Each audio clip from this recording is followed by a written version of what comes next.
Everyone, welcome to Your Story Matters. This is your Toastmaster, Ray Liu. Great.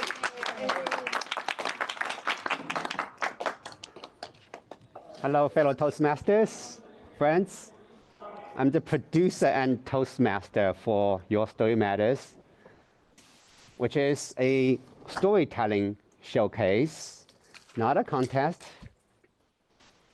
The 6 storytellers, they're not contestants, and you're not judges. We're just here to enjoy the stories and enjoy each other. But you know, the thing almost didn't happen. When I tried to send emails to all the district members, 2,500 of them, I waited 3 weeks. And you know how many responses I got? Only 1. I got super nervous. I'm going to cancel the show. What else could I try to save it?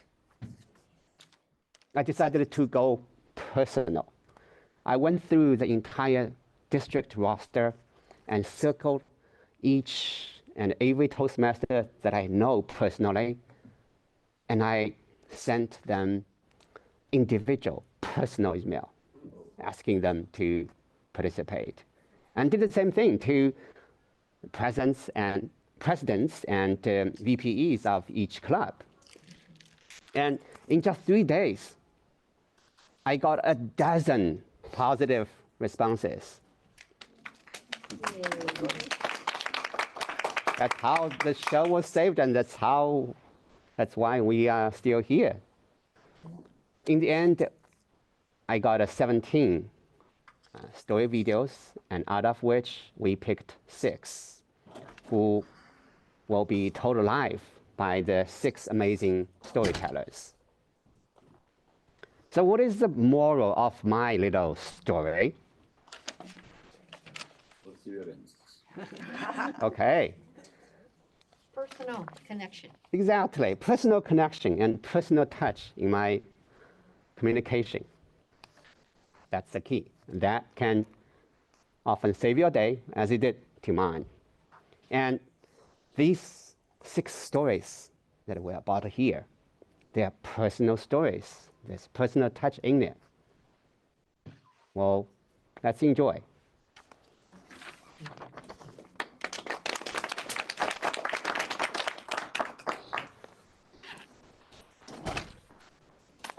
Our first storyteller joined Toastmasters in 1997 and has continued his journey ever since.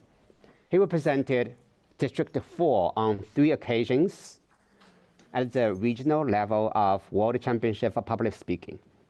In 2009, he received the Excellence in Education and Training Award from Toastmasters International. He then led District 4 as District Governor to achieve the Distinguished District Award. He's currently active in District 101, District 4, and District 1 to tell the story about love and marriage. Here is 4-time DTM Henry O. Miller.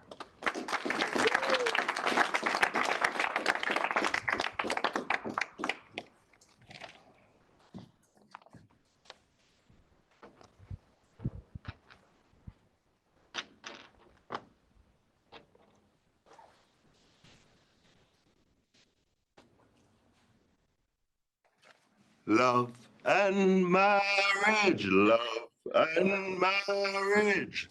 They go together like horse and carriage. You got it. But if truth be told, in the best of marriages, sometimes you'll feel like the horse, sometimes the carriage. And then there are times you'll feel like that part of the horse that faces the carriage.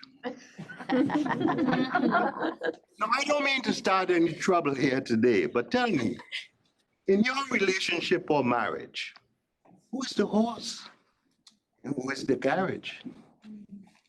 Now, if your horse or carriage is sitting next to you right now, would not be the best time to be asking any questions because that would be stepping in it. What the horse always leave behind. Now, let me warn you, it's never pretty. Now, we all know in some cultures, first you fall in love and then you get married, right? But in others, you get married and you have all the time in the world to fall in love. And ever since the beginning of time, there has been this heated debate over which works better, love and then marriage, or marriage and then love.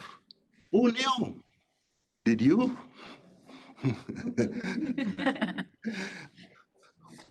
Some may argue that marriage before love is putting the cart before the horse. Do that, and it's only a matter of time before your horse will start bucking. And you'll be begging, whoa, baby, whoa. But by then it may be too late, because you may be 5 rings deep into that marriage. Yes, some marriages do have a lot of rings, you know. First you have the engagement ring, then the wedding ring, then your ball ring, the suffering, and in some cases, even the boxing ring. I take responsibility for all of my rings. Yes, I am happily married today. But let me tell you about my first rodeo and my suffering. Trying to be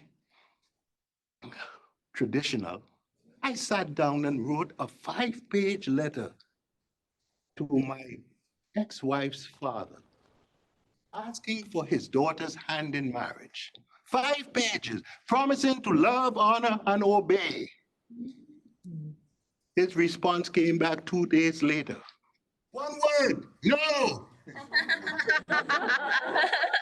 I was shocked. I thought the man liked me. Pops, what's wrong with that? Hmm? Then 1 week later, I got this invitation in the mail requesting the pleasure of my company with him at dinner in this high-priced restaurant in the city. Huh. I thought, which part of no I didn't understand. But he's paying, so why not? I'm going.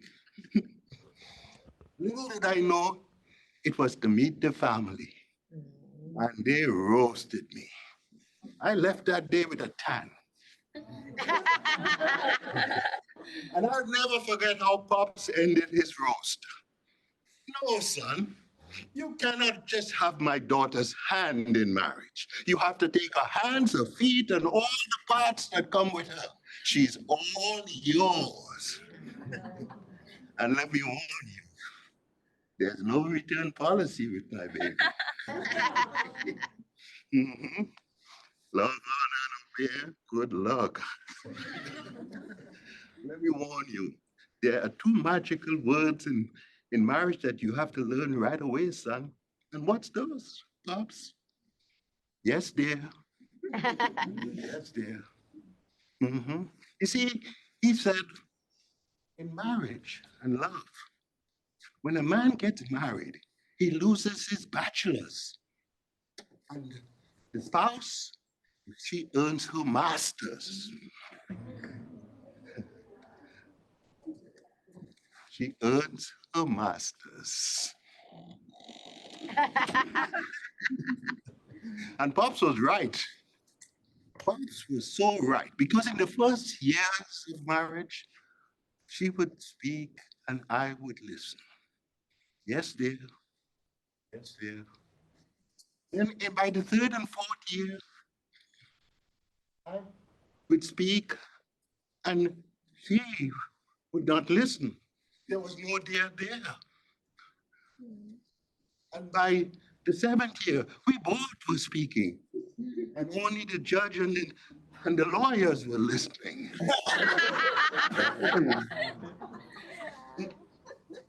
But luckily for me, that's when I went running to the local gentry who advised me, son, Love and marriage is all elementary.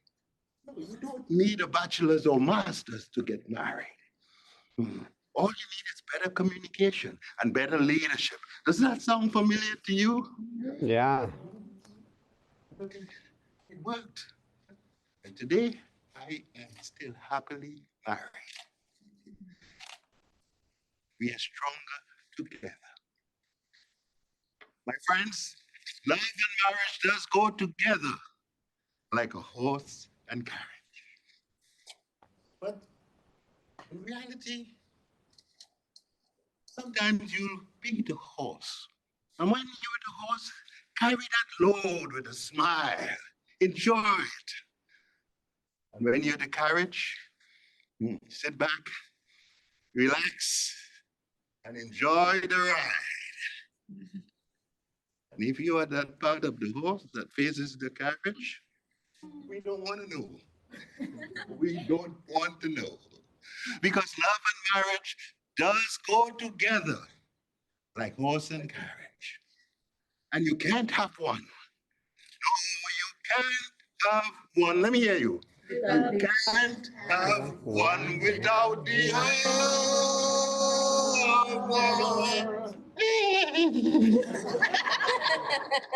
Mr. Toastmaster.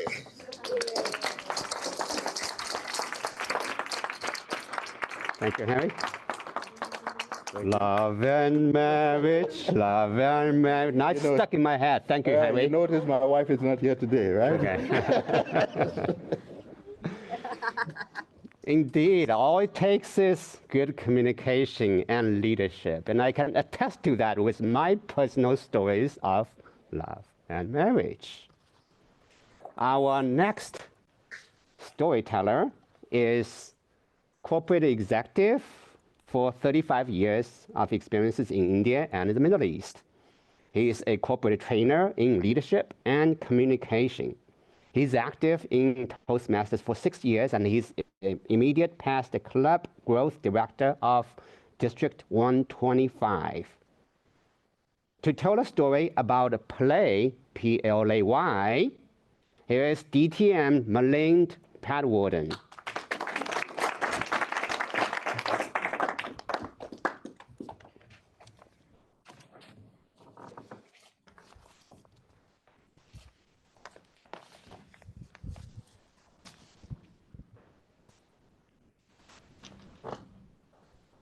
Play?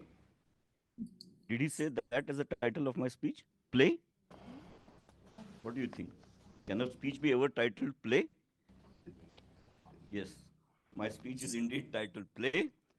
You will soon realize why I put that title as so. Like Ray just now mentioned, I worked for 35 years in the industry. And out of that, 24 years was in the Middle East. I returned back to India in 2018. And when I returned, after those 25 years, the India of the earlier days and India of after 24 years had totally changed. I had no friends, I had no acquaintances. My children had got busy with their own careers. Wife was busy with her profession. I almost felt that I had no purpose in life. I felt like I was groping in a dark tunnel. Fortunately for me, I had joined the Toastmasters Club a year before I left the Middle East. So when I came back to India, I looked around, found a club, and joined it. Then I started taking the usual small roles, evaluator, this, that, and the other. Slowly, I became the treasurer. I continued for a year. I became the vice president education. I started taking part in district events. I started coordinating events like this. Slowly, I started getting my energy back. I went further and further and further. I became the area director. I became the division director. I started slowly seeing some purpose in life, a purpose to serve, a purpose to contribute, a purpose to make my district stronger. And that is what drove me to become the club growth director of my district last year. And I am very happy to tell you that our district became the first district in the entire world to become a Smedley Distinguished District. Toastmasters help me find a purpose in life. So the P from play is for purpose. Now, like Ray again said, 35 years in the industry. By the time I left, I was a corporate leader. But that style of leadership was that autocratic style of leadership. You know, my way or My way. highway. At Toastmasters, I think I have learned the essence of leadership. And I'm still learning. I learned how to serve in a voluntary organization, how to lead a voluntary organization. I learned what is servant leadership all about. I learned to lead the leaders. I learned so much, I feel, about leadership in those 5 years, which I had not during those 35 years. The L from play comes from leadership. Now, before I move further, let me tell you a story. There was a balloon seller. You know, a balloon seller, he used to fill gas in the balloon, and then he used to stand on the side of a road and sell those balloons to kids. So one day he was standing and he was selling balloons by filling the gas. A small kid approached him and said, "Uncle, will that red balloon fly high?" He said, "Yes, my son, the red balloon will fly high." The kid again came, "And uncle, what about that yellow balloon?" The balloon seller was a bit intrigued, but he said that yes, even that will fly high. The kid again came and asked, "Uncle, and what about that green balloon? Will it also fly as high?" To which the balloon seller smiled and said, "My son, it's not the color of the balloon which will decide the altitude to which it will fly. It is what goes inside the balloon. We all have got knowledge, experience, skills, aptitude. But do we all reach the same altitude? No, because it is that attitude which matters, which finally takes you to that altitude. I feel Toastmasters has helped me build up a constructive attitude, an attitude to serve, an attitude to know people, an attitude to go intermingle with people, attitude to give feedback, constructive feedback, attitude to receive feedback and improvise on it and become a better version of yourself. The A from play comes from attitude. Now, today, as I stand in front of you, in another 3 days, I am going to become 64 years of age. And many people approach me and ask me, "So, Milind, you must have now retired. You must not be doing anything now, right?" To which I turn back and I tell, like I told Ray the other day, "No, I am not retired. I am refired." Toastmasters has made me feel young. Toastmasters has made me feel youthful. You got so many opportunities to learn, unlearn, relearn. You get opportunities to know youngsters when you are an area director, when you are a division director, when you take part in events. Today, here, I'm in San Francisco for the last 6 months. I could have just retired and said, "Okay, let me take it easy." But this district, 101, gave me an opportunity to join a club, to conduct contests, to take part in various events. Your club growth director, Anna, she got me involved in some activities regarding club growth. And it makes me feel young. It makes me feel youthful. The why, Toastmasters gave me the why, like Simon Sinek says, the why of life. And the why from play comes from youthfulness.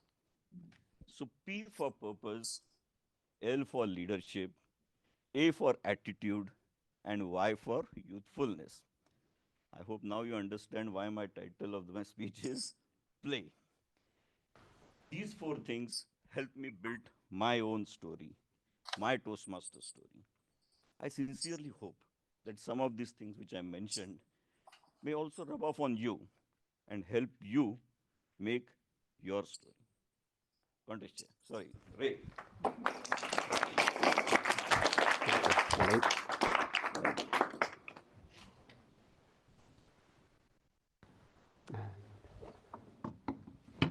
Can you test it? Is it okay?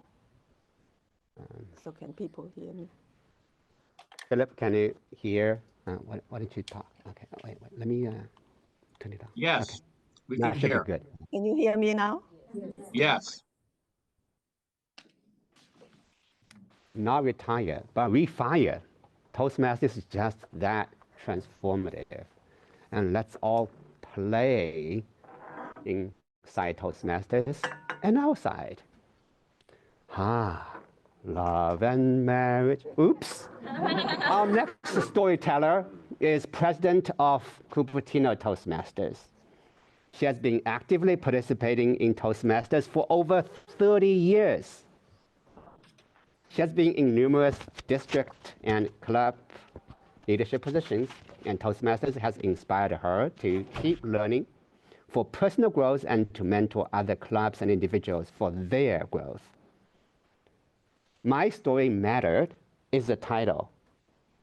Here is another four-time DTM, Dorothy.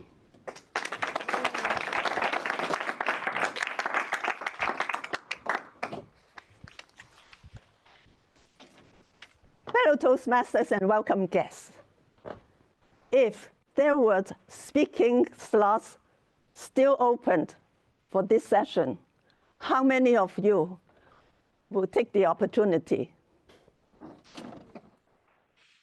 Very good. We have some people who are prepared for any opportunities.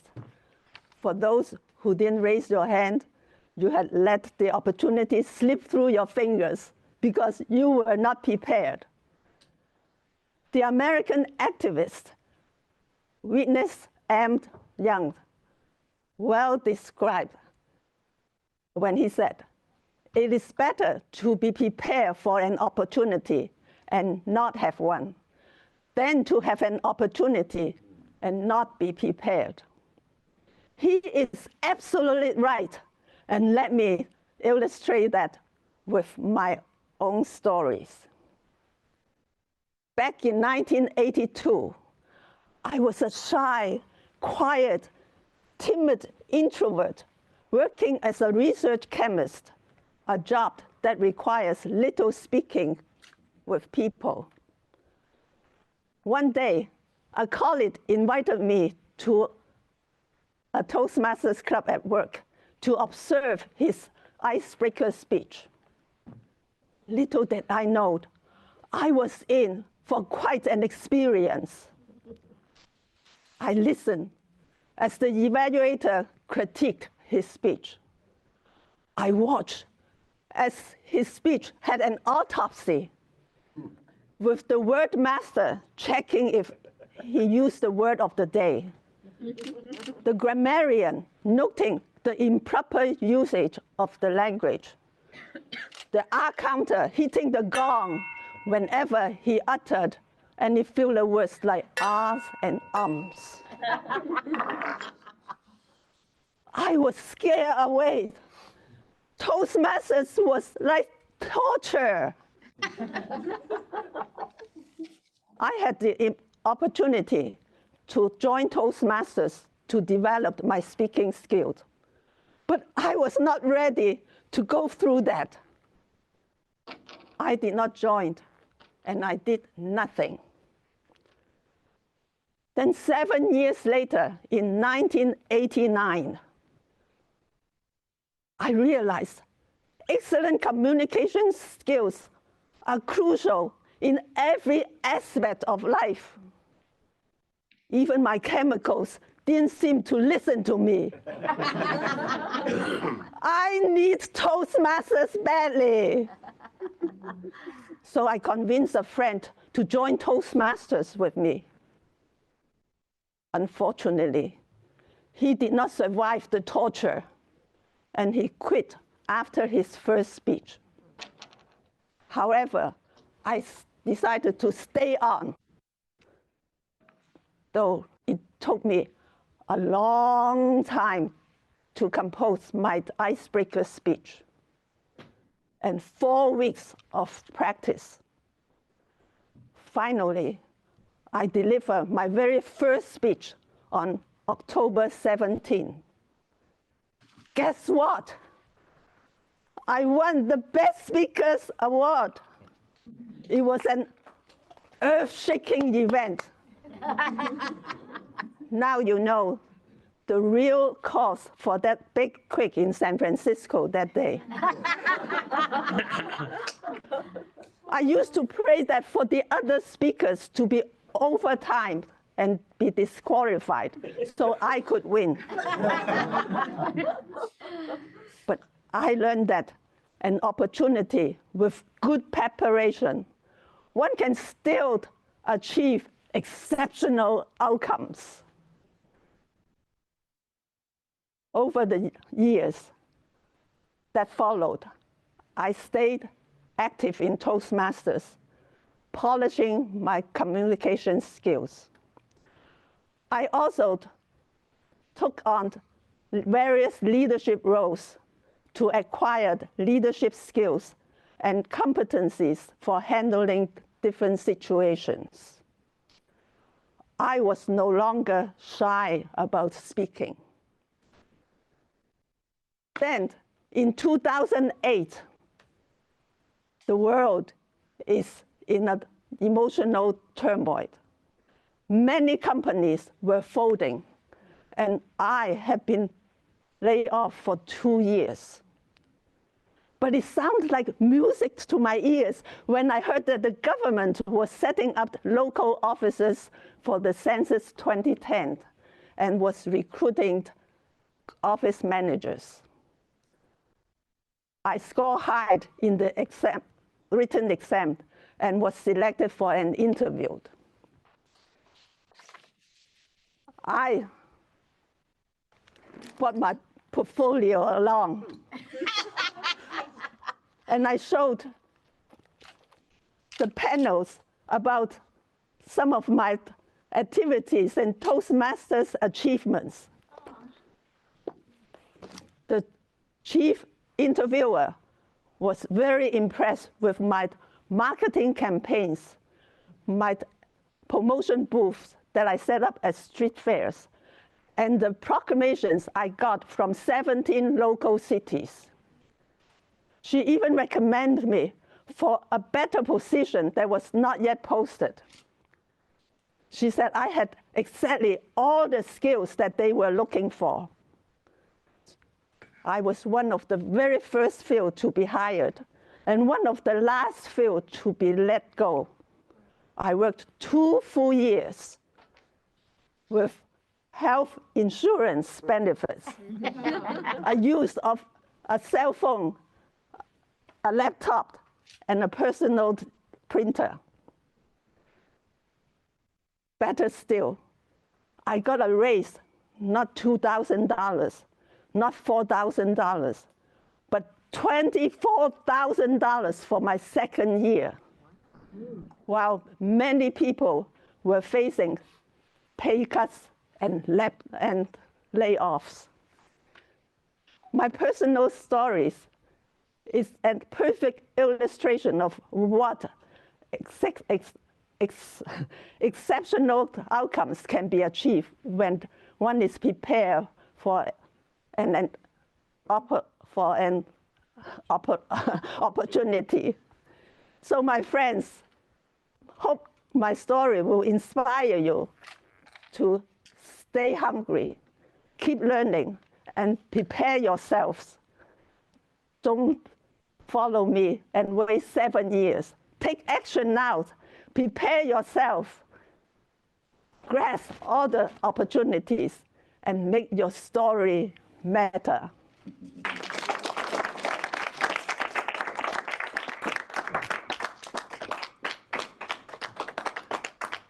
Toastmasters brought a good luck to Doris with the job seeking and promotion, $24,000. Wow. And the luck can be yours as well. You just need to be prepared through Toastmasters practice. Our next storyteller loves to hike and explore Santa Cruz's playgrounds with his wife and twin daughters. He's an enthusiastic reader of classic literature and crime novels and can be found in the children's section of Santa Cruz Library, picking out new books for his girls. He likes tennis and skiing and is a student private pilot. The title will be The Joy and the Meaning Children Bring to Life. Here's our fourth storyteller, Manuel Aarons.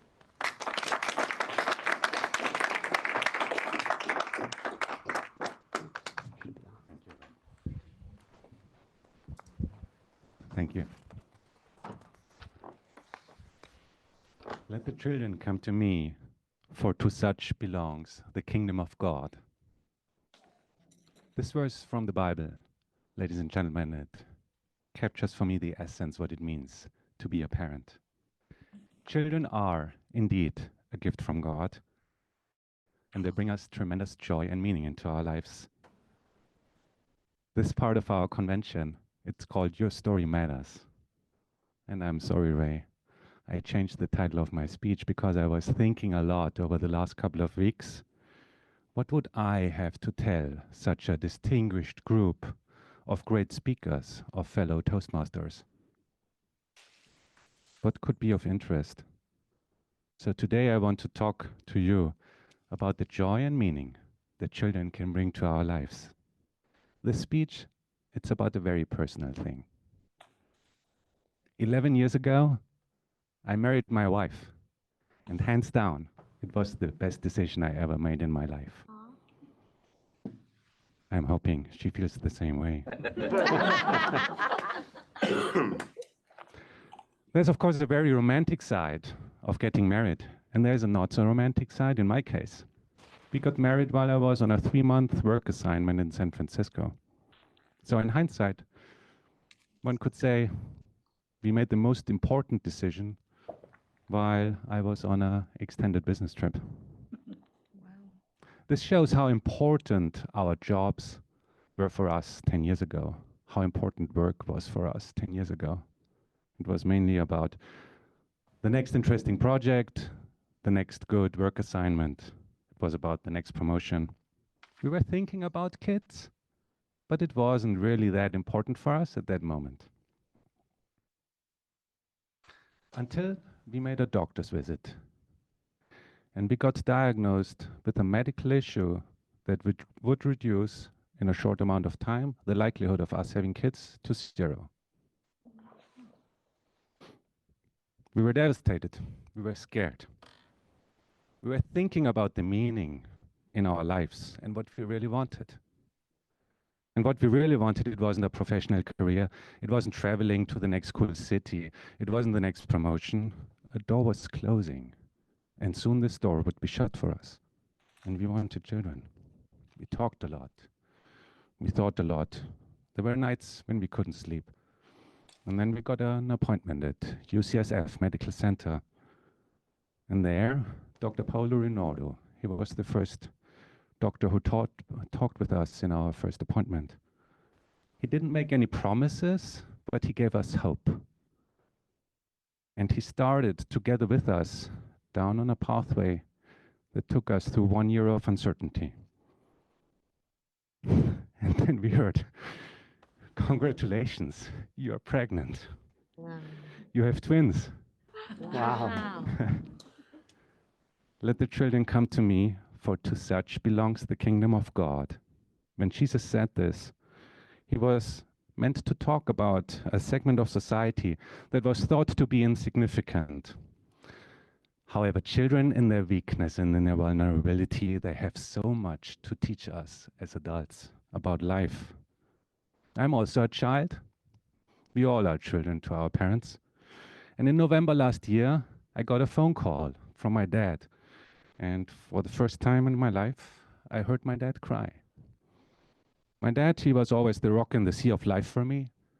But on that day, he informed me that my mom would be in hospital because of her incurable disease, and she could die soon. I knew this was coming, but even if one is mentally prepared, a message like this will always catch one by surprise.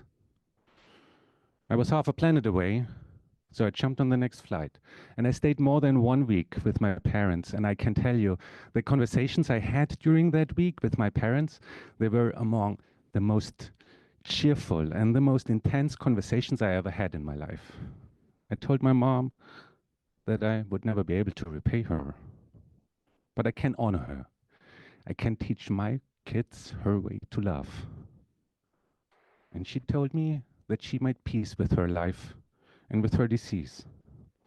And she mentioned what gives her the most peace in her life, the fact that she could hold my 2 girls on her lap. And when she can't hold them, she's getting out of bed every single morning and she checks our shared Google album for new pictures.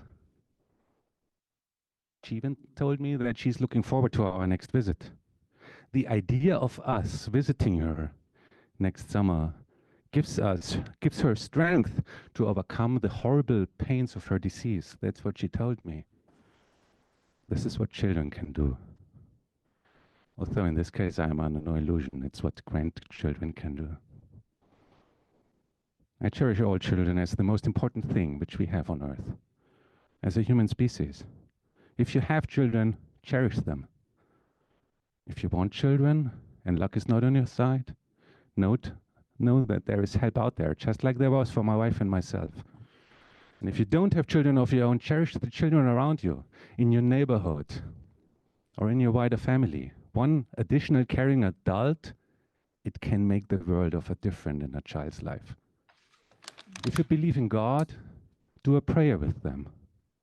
If you don't believe in God, teach them the values that you think that are important. Teach them to be truthful. I firmly believe this can be a way to heal the differences in our society. Have dinner with your family. Did you know that there is an American research study out there that says that families who serve dinner at a real table before 6:15 p.m., they spend 27% more time reading to their children at night. Nurture their minds and their souls. Volunteer for a school board, or help and contribute in other meaningful ways that can help them to flourish in their later lives. Teach them optimism for the future. Teach them gratitude. I firmly believe, unless your foot is caught in a bear trap, there's plenty of things to be grateful about in your life too. By helping to build their future, you will help to build everyone's future. It is a rising tide that lifts all boats. And I can promise you, it can be the most important, the most fulfilling experience in your life. I know that because it is for me. And now you may be wondering, did my mother see her grandchildren and hold on her lap again? Yes. And as a matter of fact, and although doctors say that this is a miracle, she's still alive until this very day. Thank you for listening.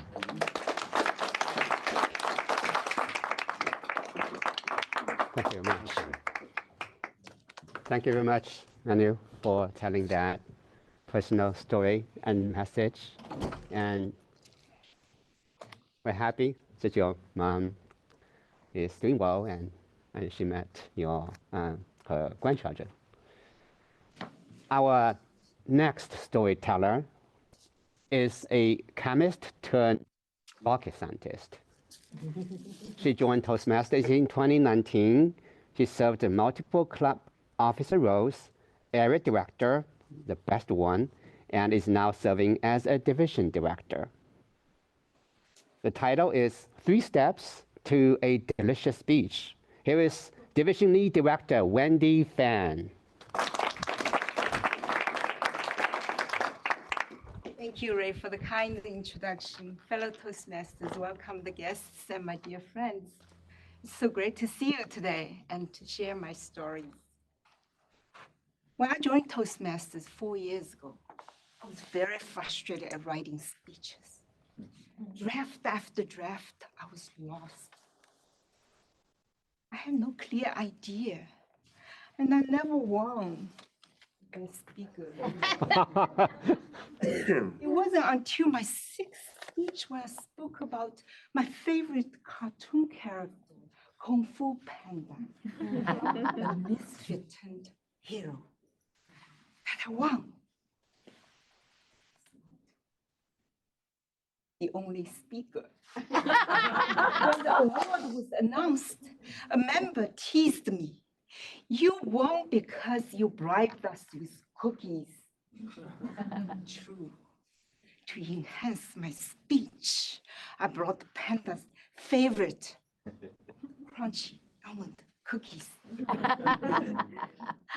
Why is it so hard for me to write a 5 to 7 minute speech, especially I'm a rocket scientist with a PhD? Fortunately, my area director, Sharon, asked me to speak at her high performance leadership project. And that changed everything. I choose to speak about cooking, my favorite hobby. This should be a slam dunk. Thought to myself, boy, was I wrong? For a week, I glued myself onto the desk and wrote. But my draft looked at my kitchen counter. Utter chaos. I reluctantly showed my draft to Sharon. She pointed out that I had 9 ideas. It was way too many for a 7-minute speech. Sharon advised me to choose 3 points and support each with a story. And then she uttered the golden tip.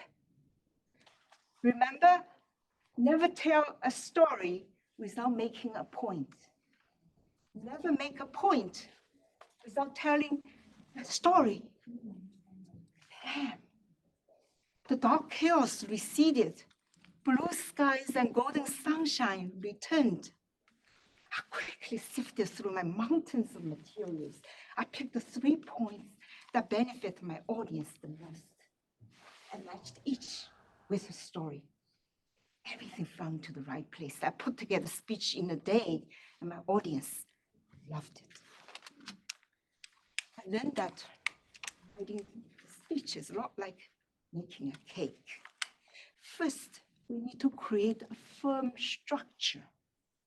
The most effective technique is the point and story framework, because it forces us to organize our thoughts into valuable points and stories that engage the audience. The next step in cake making is to enrich it with fillings and flavors. How? Steve Jobs said, the most powerful person in the world is a storyteller. How to tell a powerful story? My frustration with speech writing melted away when I learned to use the classic 3 acts of story. Act number 1, setting and character. Number 2, rising conflict and climax. Act number 3, resolution. Last May, I was running for division director, and I had 2 minutes to convince my audience to vote for me. I used the storytelling, and I won.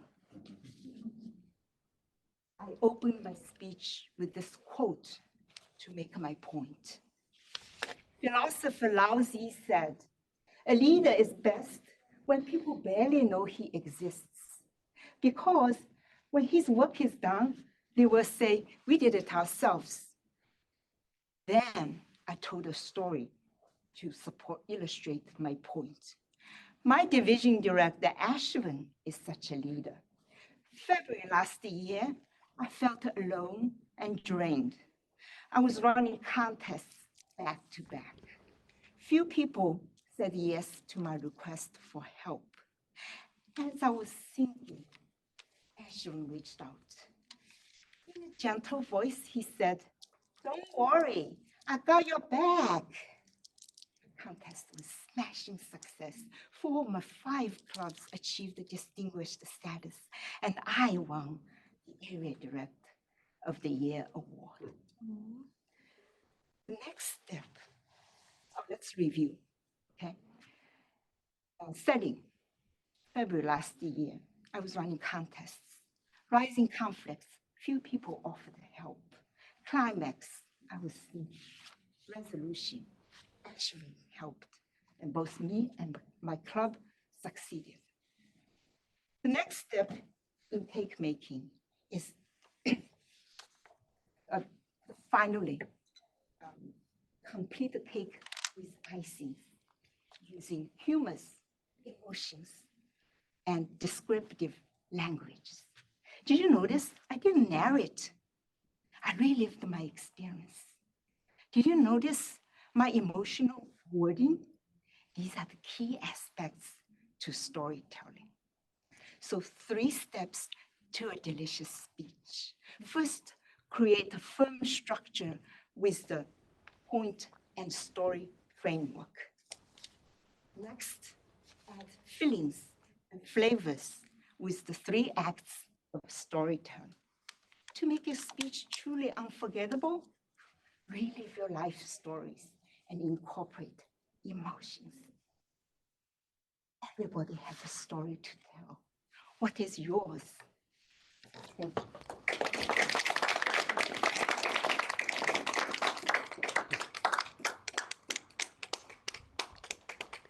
The most powerful person is a storyteller. Keep telling stories and you'll be more and more powerful. Our last but not least storyteller is a writer and educator in Silicon Valley. He's the past district governor of District 57. He is an award-winning speaker and producer of educational videos for children. He volunteers as a drawing teacher and, hear this, as Santa Claus for Christmas in the Park of San Jose. So say hi to him this Christmas season. To tell a story about being stuck in a cubicle, here's 2-time DTM Dennis Dawson. Normally, you say 2-time DTM, people are impressed, but there's so many times people have been DTMs today.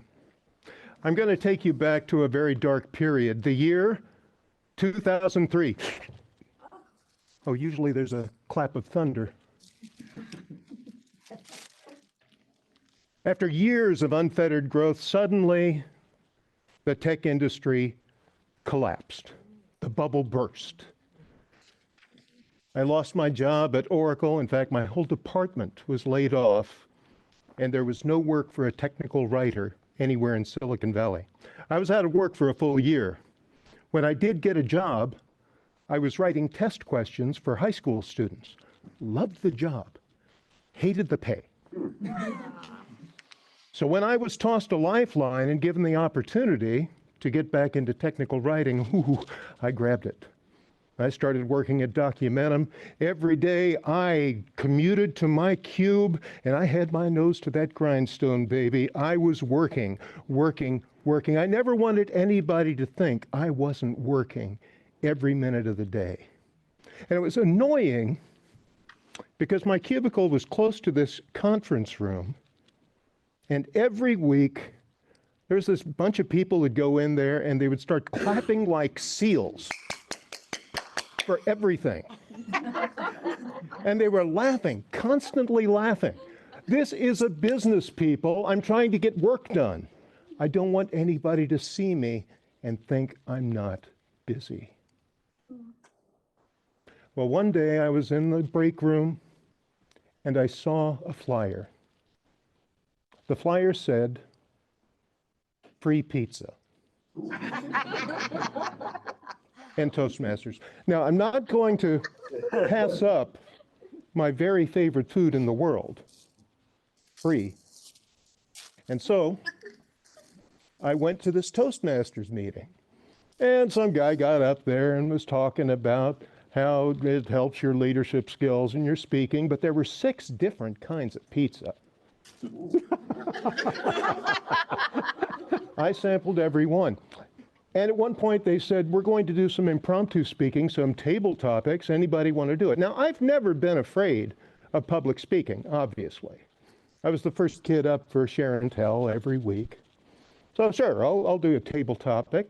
And they asked some softball question like, what would Toastmasters do for you? And I got up there and I started talking about how I think the Toastmasters would allow me to, and I choked up. I choked up because I realized Toastmasters would let me meet some of the people in the room because I knew none of them. In fact, I didn't know anybody who didn't sit near my cubicle. I'd been so concerned with looking busy that I knew none of my coworkers.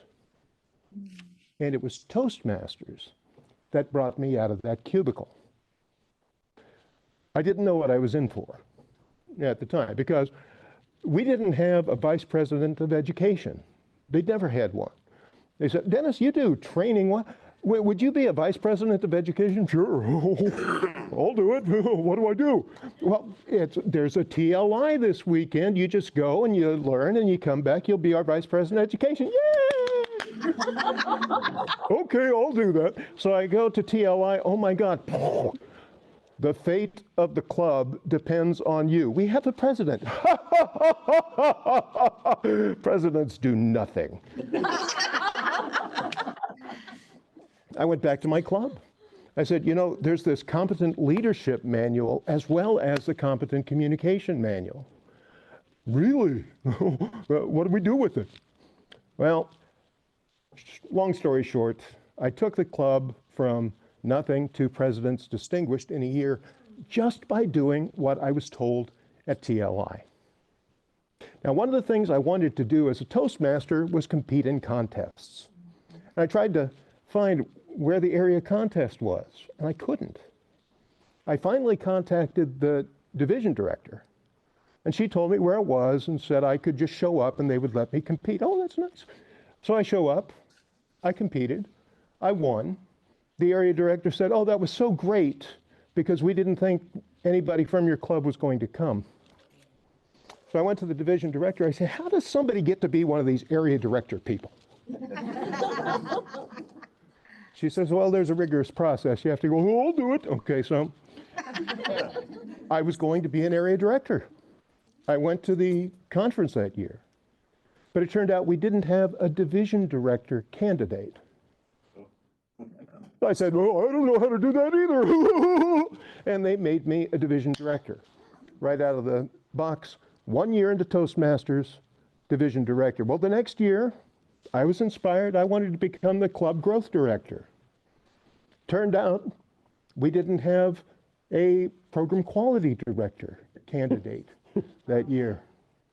Well, that's what I'm really more interested in. Training is my background. Okay, I'll do that. So after 2 years in Toastmasters, I became a program quality director. And after 3 years in Toastmasters, I became a district director. Every step of the way, depending on all the people who were subordinate to my position to teach me how to do the job. After 5 years of being a district officer, I was able to compete again. And I did win the humorous contest. I did win the evaluation contest. I did win the tall tales contest. I haven't won the table topics, but I still want to. I have something to look forward to. So the question is, am I special? Am I unique in some way? Hell yes. Obviously I am. I'm unique and special, just like every one of you. And so the question is, do you want to be an area director? Let me show you how. They're always looking for area directors every year. Do you want to be a distinguished Toastmaster. Okay? Well, here's a secret. Henry didn't say, oh, I'm going to do all this work, and then one day, ding, he became a distinguished Toastmaster. Henry distinguished himself for years, and they gave him the title. Doris distinguished herself as a Toastmaster, and then was given the title. Starting today, distinguish yourself. Follow the Pathways program. Speak once a month. You will be a distinguished Toastmaster. And all the fun in Toastmasters begins when you get outside the four walls of your club.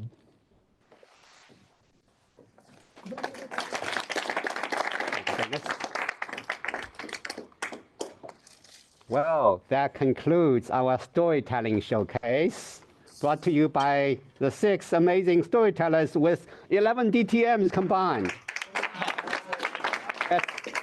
Yes.